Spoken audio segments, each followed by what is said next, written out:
नमस्कार, स्वागत है आपका एनएमएफ न्यूज में। मैं हूं आपके साथ शबनम। पिछले 3 दिनों से दिल्ली में क्या चल रहा है? कभी अमित शाह से आईबी चीफ मिलते हैं, कभी अजीत डोभाल अचानक इमरजेंसी मीटिंग करने पहुंच जाते हैं, उसके तुरंत बाद अमित शाह प्रधानमंत्री मोदी के पास मीटिंग करने पहुंच जाते हैं।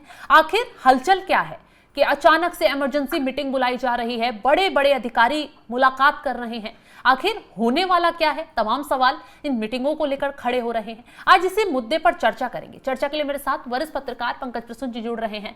सर, पिछले 3 दिन से दिल्ली में काफी हलचल पैदा हो रखी है। आईबी चीफ मिलते हैं अमित शाह से, फिर अजीत डोभाल की मुलाकात होती है, जयशंकर की मुलाकात होती है, फिर प्रधानमंत्री मोदी से अमित शाह मिलते हैं। आखिर खिचड़ी क्या पक रही है? क्या कुछ देश में बड़ा होने वाला है या फिर कुछ रोकने की कोशिश की जा रही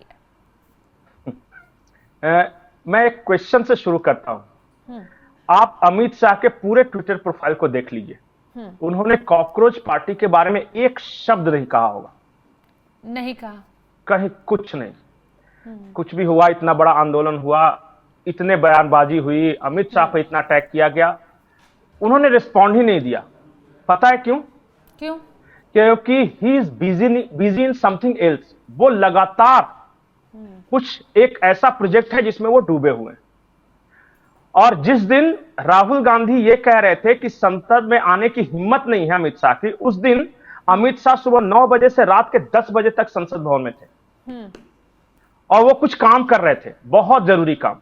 तो ऐसा क्या काम बहुत जरूरी, ऐसा क्या काम है? संसद की कार्रवाई के दौरान रात 10 बजे तक वो वहां रुके हैं। क्या चल रहा है सरकार के अंदर? चलिए, क्या चल रहा है? अगर इतनी इंपॉर्टेंट बात है तो फिर हमें तो पता नहीं होगी ना, आपको पता होगी। हम तो जो हो रहा है वो सिर्फ बता सकते हैं। हुआ यह कि परसों अजीत डोभाल मिलने आए अमित शाह से। उससे पहले आईबी के चीफ अमित शाह से मिलने आए। उसके बाद अमित शाह प्रधानमंत्री नरेंद्र मोदी से मिलने आए और उसके बाद एक बड़ी बैठक होती है जिसमें कौन कौन मौजूद है। देखिए, अजीत डोभाल मौजूद हैं, अमित शाह मौजूद हैं, निर्मला सीतारमण मौजूद हैं, आईबी चीफ मौजूद हैं और प्रधानमंत्री नरेंद्र मोदी मौजूद हैं, सर्बानंद सोनोवाल मौजूद हैं। तो ये जो हाई प्रोफाइल बैठक आखिरी बार आपने कब देखा था?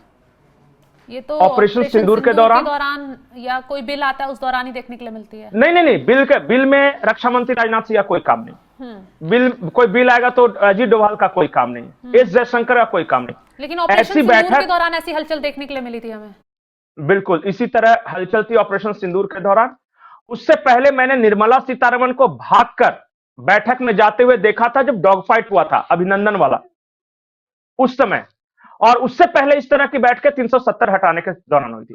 3 बार ऐसी हुई है सिर्फ, और अब फिर से हो रही है। इसका मतलब कि something very very big is cooking, जिसके बारे में भी अंदाजा नहीं है। पूरा देश तेलचट्टा पार्टी, तो सदन में ये बोल दिया तो वो बोल दिया, इन सब पे इन्वॉल्व है। अमित शाह को इस बात से कोई फर्क नहीं पड़ता कि कौन तेलचट्टा क्या बोल रहा है, कौन छिपकली क्या बोल रहा है, कौन झिंगुर क्या बोल रहा है। ये सब नगण्य है। क्योंकि जिस आदमी का फोकस बहुत क्लियर होता है ना, जिसकी प्लानिंग बहुत शार्प होती है, उनको ये सबसे कोई फर्क नहीं पड़ता। ये कौन आके अमित शाह ने ये कर दिया तो गोली चलवाने का ऑर्डर दे दिया, ये सब बच्चे हैं अभी। और मैं सिर्फ गेस कर सकता हूं क्या हो सकता है, क्योंकि किसी को पता नहीं। या तो नॉर्थ ईस्ट को लेकर कुछ है, क्योंकि सर्बानंद सोनोवाल मौजूद थे बैठक में। मैं सिर्फ गेस कर पा रहा हूं कि सर्बानंद सोनोवाल, देखिए फाइनेंस मिनिस्टर का बैठक में आने का मतलब यह है कि कुछ पैसे की जरूरत है, कुछ बहुत बड़ा पैसा लगने वाला है। अजीत डोभाल, राजनाथ सिंह, एस जयशंकर के बैठक में आने का मतलब है कुछ इंटरनेशनल चीजें संभालनी है। हाँ। राजनाथ सिंह है, अजीत डोभाल है, तो इसका मतलब इंटेलिजेंस और डिफेंस से जुड़ा हुआ कुछ चीज है।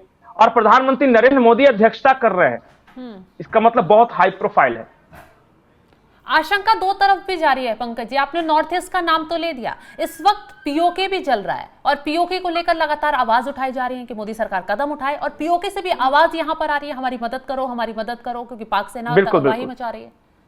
और इसके लिए मैं बहुत एक सटीक उदाहरण बताऊंगा। आप निकालिए एक रूटीन कि पिछले 1 महीने में अजीत डोभाल और एस जयशंकर कहां थे। न्यूज में नहीं है वो, और न्यूज में छपा भी होगा तो किसने गौर भी नहीं किया होगा। मैं बताऊं क्या थे? सऊदी अरब के दौरे पे 2 बार गए हैं एस जयशंकर 1 महीने में। अजीत डोभाल 1 बार गए हैं। एस जयशंकर यूएई के दौरे पर गए हैं। अजीत डोभाल भी गए हैं वहां पे। चाइना गए हैं। हाँ। तो ये जो दोनों के दौरे हो रहे हैं, चाइना, सऊदी और यूएई। हाँ। सऊदी के साथ पाकिस्तान का एक डिफेंस पैक्ट है कि attack on one country will be considered attack on another, यही है ना उसमें। बिल्कुल। जब सऊदी पे अटैक किया अभी हुती ने, तो पाकिस्तान ने अब तक मदद नहीं की है जिस दिन हम लोग ये बात कर रहे हैं। तो सऊदी के पास एक एक्सक्यूज है कि मेरे पर जब अटैक हुआ था तुमने अपनी सेना भेजी थी, नहीं भेजी ना, नहीं भेजी, तो तुम पे कुछ होगा तो मैं क्यों भेजूं। यानी कि अगर पाकिस्तान पर कोई हमला करता है पंकज जी, चाहे भारत भी किसी बात का जवाब अगर पाकिस्तान को देता है तो कोई साथ खड़ा नहीं होगा। क्लियर हो गया है बिल्कुल, और न्यूट्रलाइज कर रहे हैं उसको। जैसे सऊदी की एक कंपनी है आरामको, वो भारत में बड़े बड़े पैमाने पर इन्वेस्टमेंट करने वाली है। पहला जो है राउंड है वो $6 बिलियन का है, 6 बिलियन। तो इसका मतलब कुछ ट्रेड का ऑफर भी है और कुछ भाई डिफेंस वाला। चाइना गए हैं एस जयशंकर अभी, और वो आपको पता है ना एससीओ की मीटिंग अगली, एससीओ करे ब्रिक्स की अगली बैठक भारत में होने वाली है। बिल्कुल। तो वो चाइना के लिए बड़ा मैटर है, क्योंकि वो चाइना भी रहेगा, रशिया भी रहेगा, इंडिया भी रहेगा, मोदी भी रहेंगे, सब दिल्ली में रहेंगे। चाइना ऐसे मामले में और आज की तारीख में पाकिस्तान के लिए बहुत ज्यादा नहीं करने वाला, क्योंकि पाकिस्तान ने यूएस के साथ मिलकर जो किया है वो चाइना भी हर्ट है वहां। एक और मामला भी तो है पंकज जी, चिकन नेक वाला।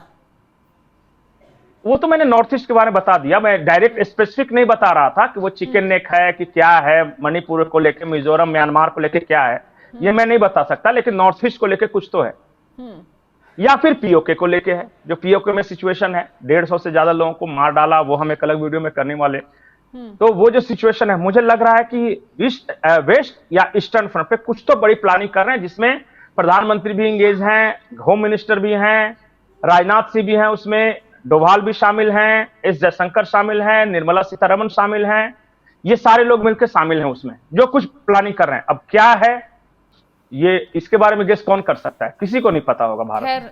चलिए, तो आने वाला वक्त बताएगा कि इन बैठकों का रिजल्ट क्या कुछ निकलता है। बहुत बहुत शुक्रिया पंकज जी तमाम जानकारी देने के लिए आपका। तो देखा आपने, जिस वक्त देश में माहौल गरमाया हुआ है पेपर लीक बिल को लेकर, जिस वक्त छात्र का प्रदर्शन तो खैर खत्म हो गया, कांग्रेस लगातार बवाल कर रही है, हंगामा कर रही है, संसद में अमित शाह क्यों नहीं आ रहे, मोदी क्यों जवाब नहीं दे, इस तरीके की बातें कर रही है, उस वक्त देखिए कितनी बड़ी प्लानिंग सरकार के अंदर चल रही है। तमाम बैठकें हो रही हैं, आईबी चीफ अमित शाह से मिलते हैं, डोभाल जाकर अमित शाह से मिलते हैं, उसके बाद अमित शाह की प्रधानमंत्री मोदी से मुलाकात होती है, इमरजेंसी बैठक बुलाई जाती है। आखिर सरकार के अंदर क्या कुछ खिचड़ी बन रही है? क्या आने वाले वक्त में कोई बड़ा कदम, कोई बड़ा फैसला लिया जा सकता है?